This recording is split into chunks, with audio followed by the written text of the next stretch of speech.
नमस्कार, मी शिक यूट्यूब चॅनलमध्ये आपले सर्वांचे स्वागत.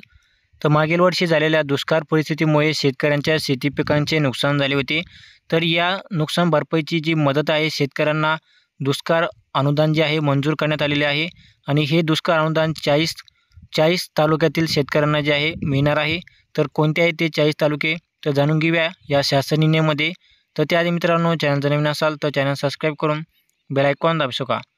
तर खरीप हंगाम 2023 मधील दुष्काळीमुळे झालेल्या शेती पिकांच्या नुकसानीकरता बाधित शेतकऱ्यांना निविष्ठ अनुदान देण्याकरता निधी वितरित करण्यास शासनाची मान्यता या ठिकाणी देण्यात येत आहे. तर हा शासन निर्णय जे आहे 29 फेब्रुवारी 2024 या ठिकाणी आलेला आहे आणि याबद्दल शासन निर्णय काय आहे तर जाणून घेऊया.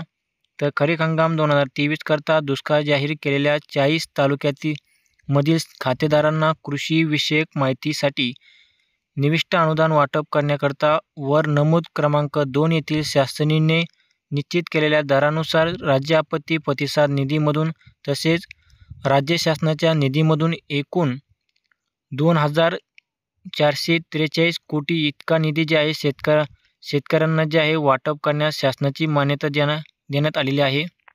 तर या निधीसाठी कोणते 40 तालुके जे आहे पात्र ठरलेले आहेत तर जाणून घेऊया कोणते आहेत ते 40 तालुके.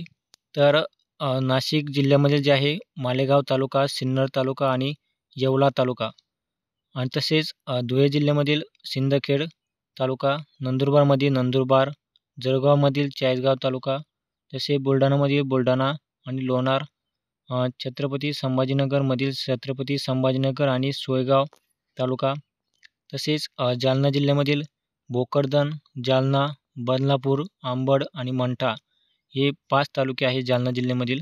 तसे बीड जिल्ह्यामधील वडवणी, धारूर आणि अंबाजोगाई, तसे लातूर आणि धाराशिव जिल्ह्यामधील वाशी आणि धाराशिव आणि लोहारा आणि पुणे जिल्ह्यामधील पुरंदर, सासवड, बारामती, शिरूर, घोडनदी, दौंड, इंदापूर, तसेच सोलापूर जिल्ह्यामधील जे आहे बार्शी तालुका, मार्शिल, सांगोला, करमाळा आणि माढा.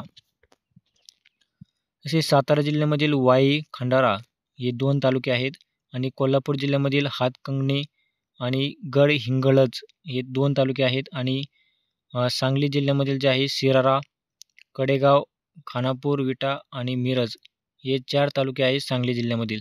तर या 40 तालुक्यामधील शेतकऱ्यांना जे आहे दुष्काळ अनुदान या ठिकाणी मंजूर करण्यात आलेले आहे आणि हे अनुदान जे आहे शेतकऱ्यांच्या खात्यामध्ये आता लवकरच जे आहे जमा होणार आहे. तर शेतकरी मित्रांनो, असेच व्हिडिओ पाहण्यासाठी चॅनल सबस्क्राईब करून बेल आयकॉन दाबू शका.